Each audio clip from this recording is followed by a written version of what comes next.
iron sharpens iron. So bring on smart You're writers. just coming quick with all these quotes, man. That was who was that? That was Aristotle, I think, was the one who said Oh, that. was he? I don't know. I see. For sure. That would be the one. I don't know who said that. I just know that it's a thing I like to repeat. I have no idea. Anonymous. Yeah, anonymous. Let's talk about your book. Okay, A if you little bit. insist. I What do you want to know? insist. I read it. I would like to ask you some questions about it. Oh, Um, cool. I liked it a lot. It's good. I've released a religious horror novel this year. Mhm. And you have one, and I've read about 3 or 4 others. There's something in the air. It feels I like love religious horror. I feel like it's having a moment right now. It's been having a moment for a while. I think, Tor Nightfire put out CJ Leeds book, American Rapture, I think it was called. So Andrew Joseph White has been writing religious horror for a while on the YA stage. Can't believe that they're able to get away with some of that stuff in YA.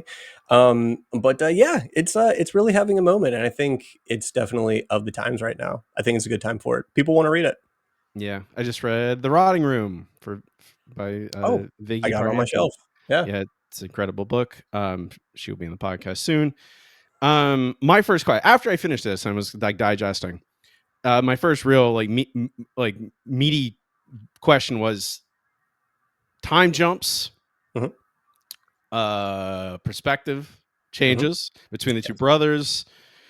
That is always the thing that is. I don't know. There's a lot of times where I read something and I go, you could just tell it in order. You Yep. don't need to be all fancy. Um, how I don't want to give too much away. I Mhm. want to try and keep the spoilers to a minimum. But how much did you think about the what time, when to start, where to place all that in the book, and how people read Yep. it and how it differs from the actual chronology of the story? Yeah. Well, that's a fantastic first question. I've been really surprised that a lot of the advanced reviewers so far haven't said anything negative about the time jumps, because I'm not really one to experiment with sort of the temporal storytelling methods. The way I wanted to structure it, so it's a book that's all about bigotry and especially propaganda. And the reason, first off, selfishly, I did think it would be very interesting to start a story with the taglines of such and such minutes after deworming, and then you keep going back and forth between after deworming, before deworming, and the time keeps closing in on this one event that is the eventual deworming. And I wanted audiences to have this question of like this weird thing that's going on. What is deworming? What does this mean? What do worms have to do with this book? Um, so that I think that was a method that I put in because honestly I just thought it would be cool. But in terms of more of a storytelling method, because it's a story about propaganda, I thought that jumping back and forth in time would be a great way to sort of take that idea of altered reality, sort of the warped mindset that you get when you consume hours and hours and days and months and years of propaganda. So I've actually been in a room with family members who they don't watch TV. All they watch is Fox News. And I have seen how that can be when you are watching people be extremely aggressive, talking about the same thing over and over and over again. I can understand how that warps your perspective a little bit in terms of how you think about people, how you think about groups of people, how you think about just like cities and lifestyles. I mean, a huge contingent of the American public still thinks a lot of blue cities are just like in ashes right now. It's this very, very weird thing. So that was part of the reason that I did that, jumping back and forth to sort of keep people on their toes, keep them guessing, but I wanted to do it in a way that wasn't incredibly distracting, and I hope that I found that balance. I mean, I had my doubts. I think I just intrinsically I've encountered a lot of fiction that does that, and I don't know why. In the end of the day, I'm like, I don't know. Like, Mhm. I couldn't piece together why they would do it. But in this, the deworming thing absolutely worked on me because I was like, what is going on? I need Appreciate to that. know. And I also I appreciated the fact. I think it also for me it helped. It kind of it helped me empathize with Joe Okay. before Yes. Yeah, before that was he's he has worms in him, and he is a victim of the propaganda and is brainwashed effectively. And I I think I could say it like being very easy to be hateful to mhm, like towards him. You're like, this guy's obnoxious and he doesn't yep. think about what he's doing. But you see him struggle, and you see him after. You see that change, and you're on his side, I think, and then therefore you're on Anthony's side as he's trying to save him. Um, Yeah, that's awesome. I'm glad they came through. I distinctly remember hearing about the editing process for the first Iron Man movie, and not a lot of people know this, or maybe this is common knowledge, but so Iron Man actually starts with Tony Stark getting kidnapped, and the reason they did that is because they were screening the movie for audiences in a linear fashion, and nobody cared when Tony Stark got kidnapped. When it was structured linearly, because he was so unlikable in the events leading up to it. So what they found is that when they changed that structure and Tony Stark was kidnapped in the very first scene, like all of a sudden the audience starts to empathize with him. So there's yeah, something to that. yeah. I mean, it's the I don't know. I hate to just say the save the cat stuff, but it is like Yep. you just got to give your audience an in, to say, oh, Sure. this you should care about this person. Yeah, Um, it's probably not something I would ever do again, but yeah, as a hook, I did enjoy jumping back and forth. a hook. That's the more worm talk in this. Oh yeah. Um, uh, body horror. There's a lot of body horror in this, cosmic horror in this.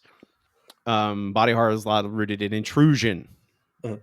but wrongness and stuff like this. I really liked the not just the physical effects of the worms, but the intrusive thoughts, the intrusive dreams they had, that which I don't think you see is reflected as much in what people think of as body horror. They think of the physical aspect of it, but they don't necessarily think of a mental aspect of intrusion, of having thoughts you can't control, of dreams you can't control. And I think, I mean, speaking about making me care about Joe is like he's experiencing these thoughts and these like the one of my highlights and as I was reading it was like the thought was from something else. Like he has the it's not just, oh, my body is messed up. Not only do I bleeding, I wake up bleeding and things like that. It is, oh, I can't control these thoughts. Yep. Um, the I wanted to the animals. I when I've you also described Joe as a dog Mhm. one at one point, and I'm like, and then when I read that, I'm like, oh wait, deworming. That's a Oh, thing we do to dogs, yep. Yep. and it's Yeah. like it's appealing to that like I don't know the de-evolution of of becoming bestial, of becoming simple-minded, I guess, and Yeah. tying that into the propaganda. Yeah, I mean, to your point, first off, again, thank you. I'm glad that all came through. One thing that was important to me with the body horror, I've had some people ask sort of how extreme it is. Like, is it splatterpunk? Is it extreme horror? I don't consider it extreme. When I think about extreme horror, splatterpunk, I think of generally shocking things. And for me, it was really important that everything was thematically cohesive if something was going to be gross. So, the thing that really interests me about cults and groupthink is the idea of violation. And it does sadly happen on a physical level. I mean, you think about the Nexium cult, you think about Jim Jones, you think about like all of the most famous cults that have existed.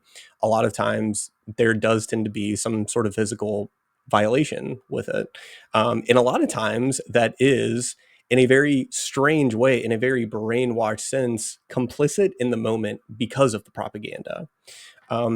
But the psychological aspect of the violation was something that I really wanted to get across too, because these are intrusive thoughts. So the idea of bringing the worms into it and as I say, take brainworms and make it literal, is that these worms would create sort of this feedback loop. So they would feed on the hate, they would pump the hate back into the people so that they can continue to thrive.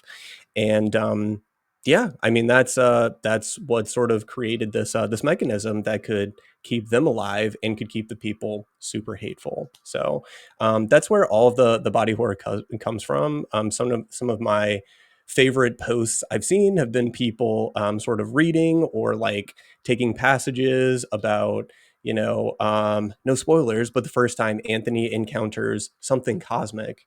And Mm-hmm. I don't even remember that I described it in such a very gross, very uncomfortable way. But yeah, it's another one of these things where the idea of cults, I believe a lot of cults, it's all about intrusion, and that's what I wanted to get across. Yeah, I feel like as I write more and more books, I feel like all I do is write about cults.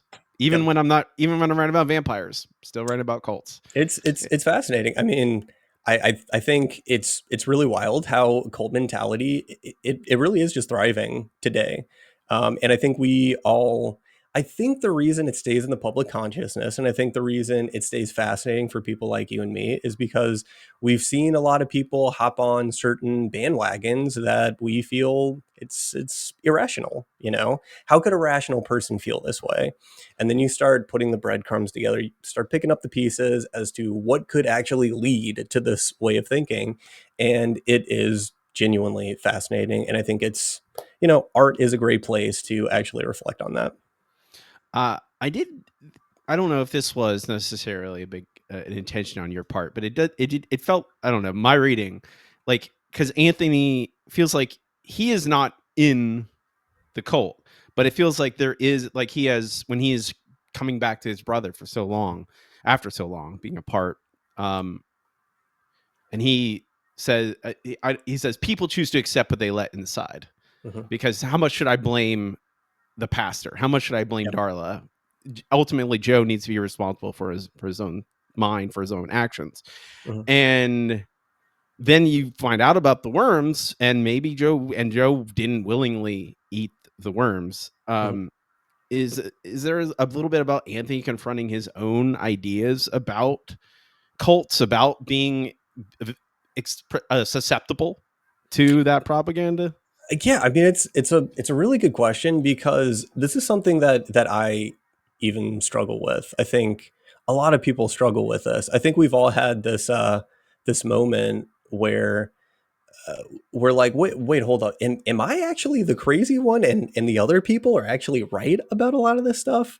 So it's for me, I wanted to create a relationship where clearly I believe that someone is right here. I mean, Anthony is very obviously a surrogate more from my perspective than Joe is, Yes. obviously. Yeah. Yeah. But I also wanted to blur those lines a bit where um, you can see how Joe, you say I describe him as a dog, sort of like a lost puppy, and you can see how someone who is so incredibly broken would actually accept this. So I wanted to create sort of this dichotomy where it's like, yes, he's been indoctrinated into this cult, but what I think is really fascinating about cults is the idea that, do you blame the cult follower or do you blame the cult leader? Because at the end of the day, people are adults. They can make their own mistakes, right?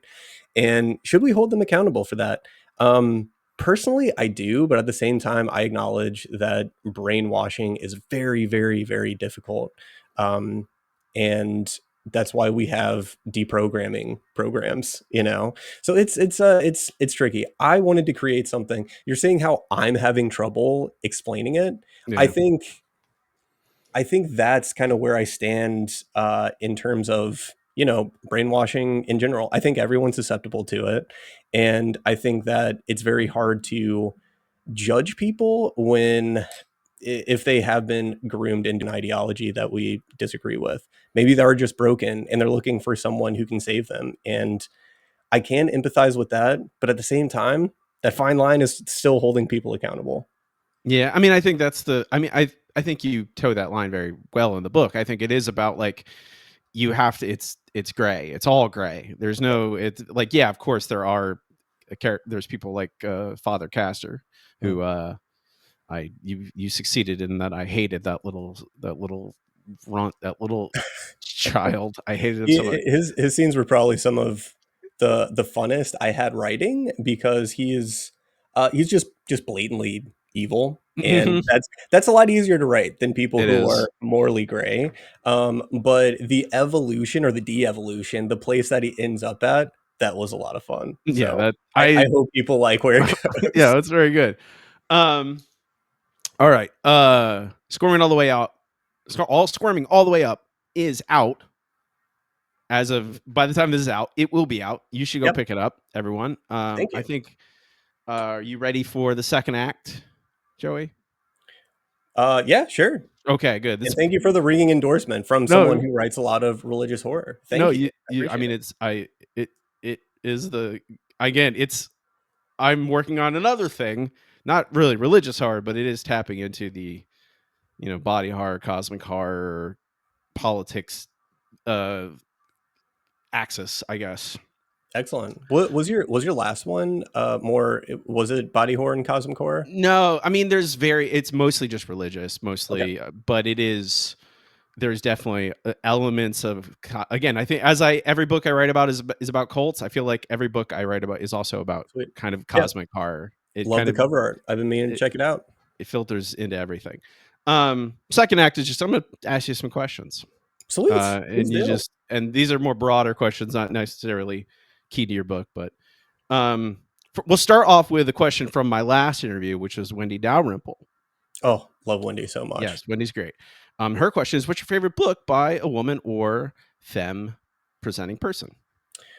Wow, that is Hard such a good question. question. Yeah. I favorite book. It's probably somewhere here on my shelf.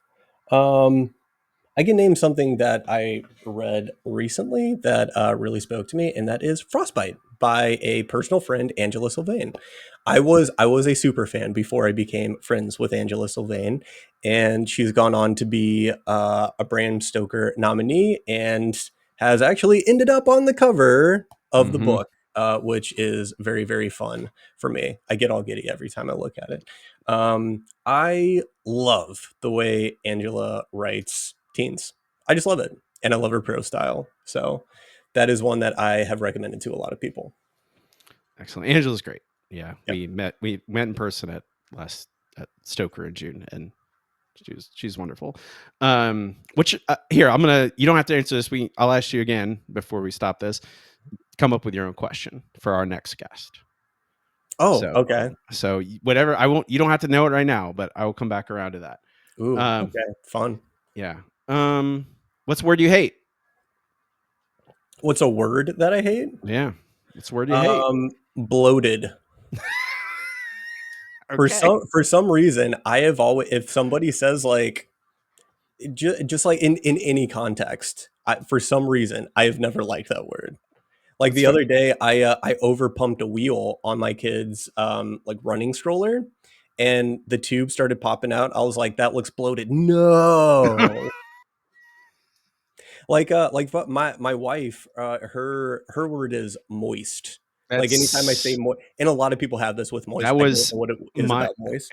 Haley Newland was my second guest. Yes, Her that was her answer. I love Haley Is too. her Yes. answer was moist as well. Um, who's a writer more people should be reading? Uh, I'm gonna go with a writer I mentioned earlier. It was Andrew Joseph White.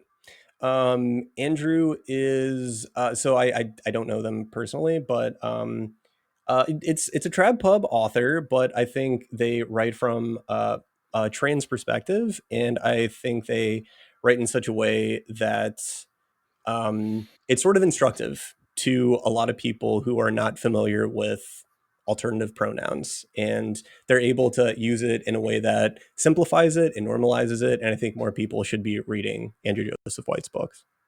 Awesome. That's a good answer. I put links to all this stuff in the show notes for anyone who's Awesome. listening, so y'all can get all those books. Are all the books we be recommending will be linked in the show notes. What's the best piece of advice you've followed?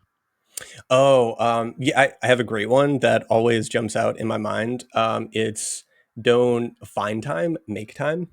So I had a professional mentor very early on.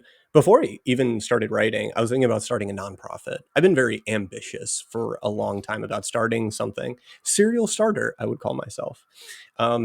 And I had this professional mentor who I was talking to. I was like, I have a lot of these ideas. I just need to find time to do it. And the thing he said, and this was a guy who started his own business, started his own nonprofit, extremely busy, well liked in the community. He said, no, no, no, no. I'm going to stop you right there. You don't find time, you make time. You carve out that time.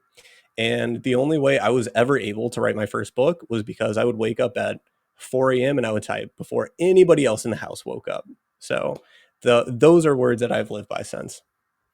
It's a good. I like that a lot because I think that's I don't know, there's a saying that I hear all the time is if you want something done, ask a busy person Yeah, true. because that they'll they'll make time. Yes. Yeah. Um How do you balance it? You know, yeah, exactly. it's a good question to ask a lot of people for sure. Yeah. Look at my list. What's your favorite second act in a book? Ah, favorite second act. This is such a good man. What's so difficult about this is that a lot of my time recently has been reading manuscripts and not like books, not books that are books yet. So when I think about like recent things, it's very difficult. But something that has always stuck out to me, it was the first horror book that I ever read. It was the book that got me into horror. It was Phantoms by Dean Koontz. And what I love about Phantoms is that, I mean, Dean Koontz writes action exceptionally well, and he introduces characters very, very well. So you have this very intriguing setup in the beginning. Where did everybody go in this town? And then you have a hard cut to here are some deputies from the sheriff's office rolling into town. You get quick introductions to each of them, and then all of a sudden, both parties team up, and it's like, okay, there's a new dynamic here. And I've always, always liked that. So, yes, Phantoms by Dean Koontz. Learn from the masters. Go back and read some old books. More people don't do it. They should do it. Ben Affleck was the bomb in Phantoms. Okay, look, that movie is so underappreciated. They don't make them like they used to. Go back and watch it. So many practical effects. I don't It is a fun movie. I don't mind. I like that movie. I like 90s trash. Don't get me wrong. And I love Phantoms. I love old 80s Dean Koontz. Direct influence on me. Good, good. Um, looking at a time.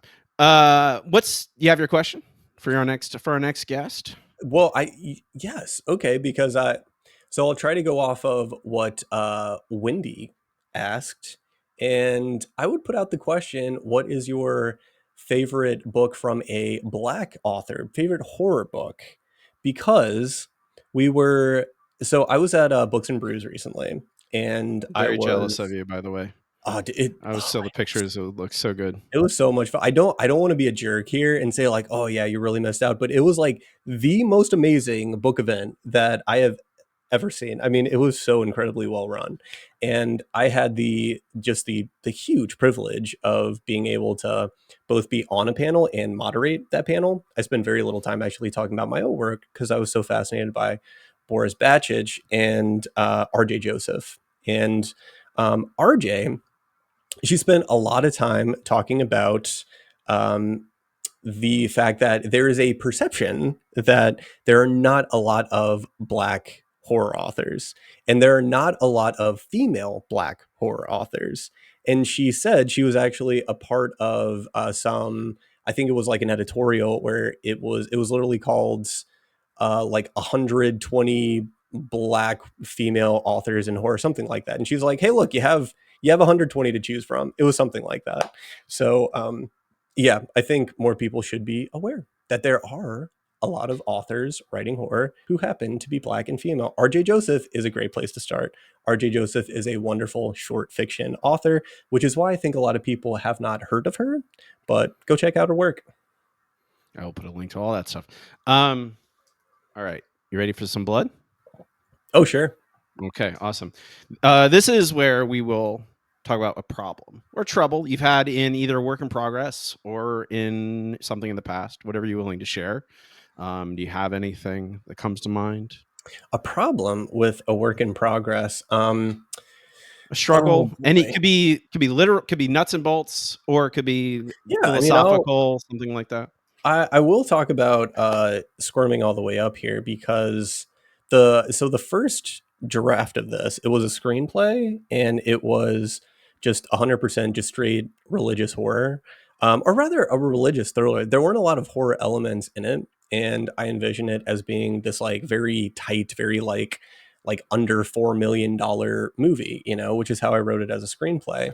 And it was really packing some punch. I didn't think it had like the themes and the conversations that I wanted to have in it. It tackled a lot of those topics of, you know, uh, conversion therapy and bigotry, but it wasn't until, and I have their book over on my shelf right now, that I saw the actual title for Alison Rumfitt's Brainworms, that Yes. I was like, oh, I think I have an idea here. I intentionally have not read that book. It's been on my shelf.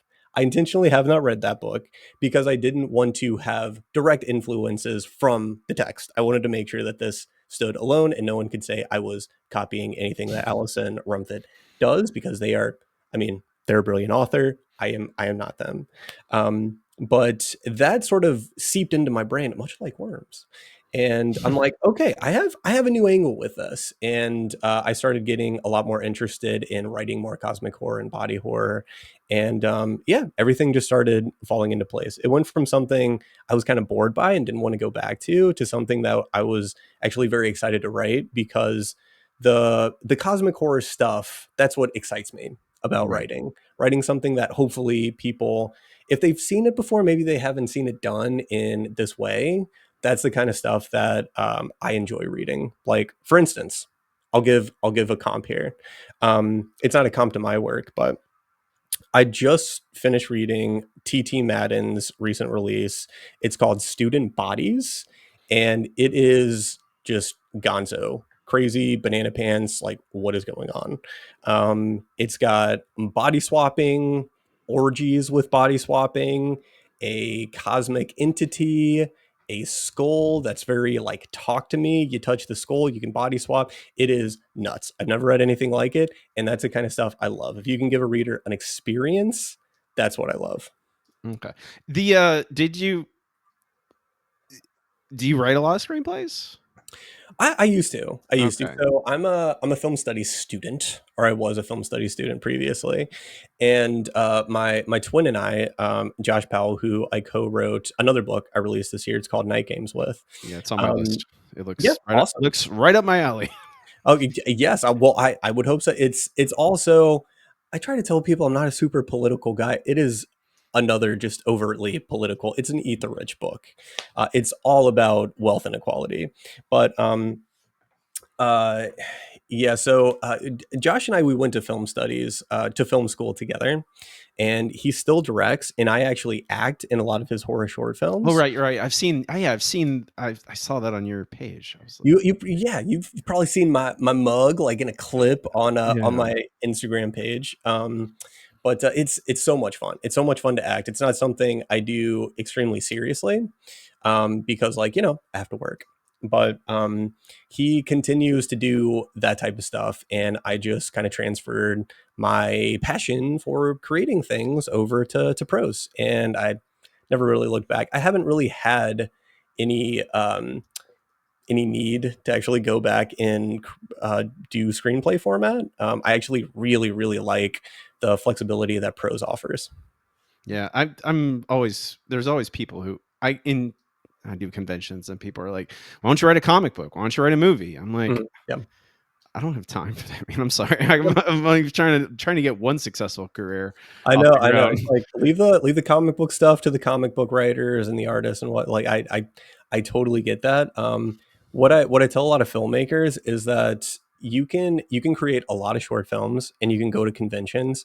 Very rarely will you ever make any money back on anything that you do in video form, unless you could make a feature film and it never gets distributed. That happens too. But at least if you write a book, you can at least break even. You can make some money. A lot of people don't make a huge living off of it. Some people do, though. And there's a better chance of that than if you were to just be a struggling filmmaker. Yeah. Also doesn't require a team of people. Ex- Yeah. exactly. So you can do it yourself or with a very Yes. small group of people, like an artist. And then, well, unlike it's you, because you can do your own art.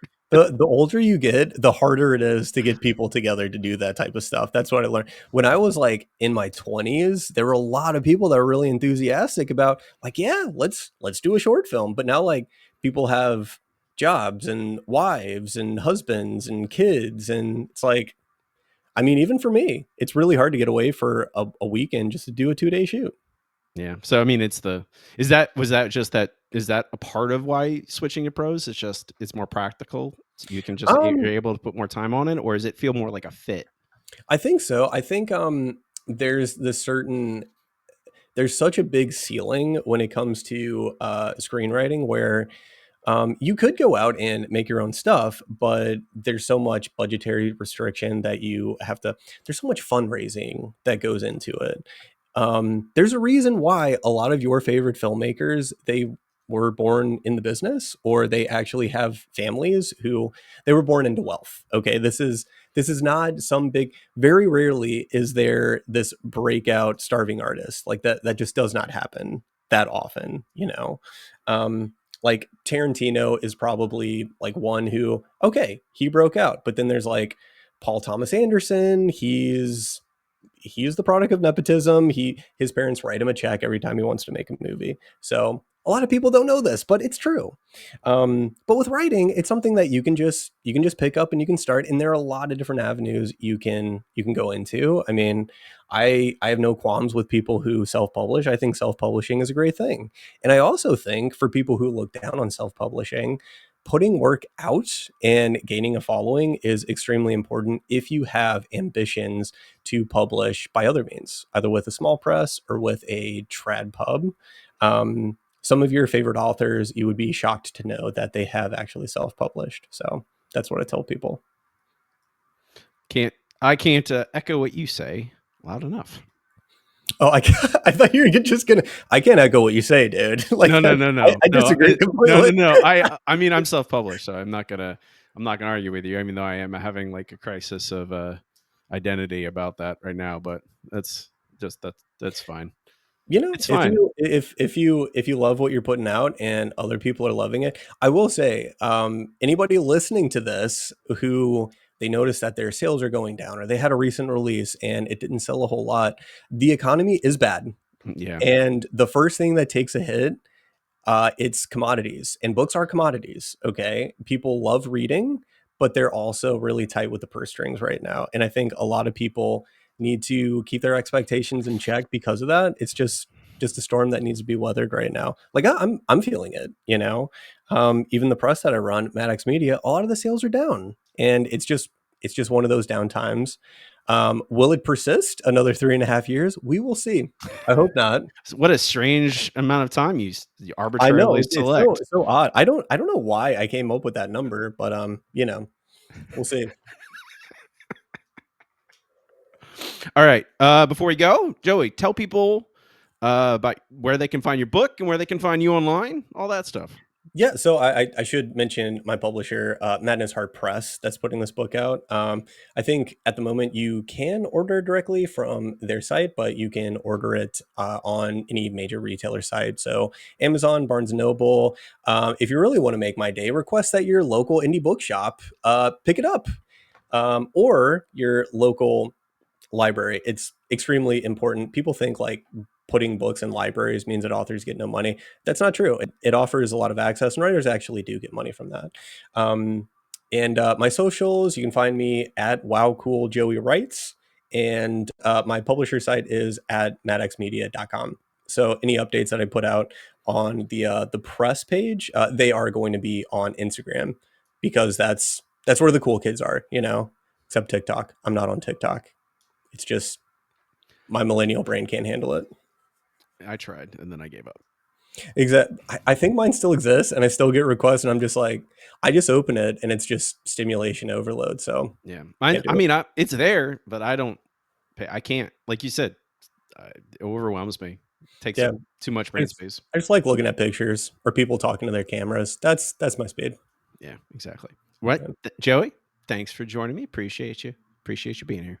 Thank you so much for having me. This was really fun, and I'm excited to listen to the other episodes. You're a good host.